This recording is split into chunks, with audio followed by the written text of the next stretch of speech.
বহুল আলোচিত ২১ August grenade হামলা মামলায় যাবজ্জীবন কারাদণ্ডপ্রাপ্ত বিএনপির ভারপ্রাপ্ত চেয়ারম্যান তারেক রহমান এবং মৃত্যুদণ্ডপ্রাপ্ত সাবেক স্বরাষ্ট্র প্রতিমন্ত্রী লুৎফুজ্জামান বাবর সহ সব আসামির খালাসের হাইকোর্টের রায় বহাল রেখেছেন আপিল বিভাগ।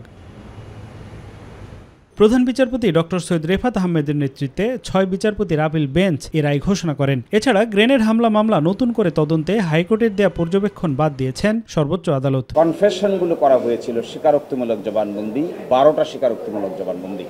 আদালত বলেছেন এই স্বীকারোক্তিমূলক জবানবন্দিগুলো মোটেও নির্ভরযোগ্য নয়। এখনো যদি কেউ জেলে থাকে তাদেরকে যেন ইমিডিয়েটলি রিলিজ করা হয়। এদিকে আপিল বিভাগ যে রায় দিয়েছে সেটি রিভিউ করা হবে কিনা তা পূর্ণাঙ্গ রায় দেখে সিদ্ধান্ত নেওয়া হবে বলে জানিয়েছে রাষ্ট্রপক্ষ। পূর্ণাঙ্গ রায় হওয়ার পরে যখন ফাইনাল হবে তখন আমরা রায় দেখে সিদ্ধান্ত নিব আমরা রিভিউতে যাব কিনা।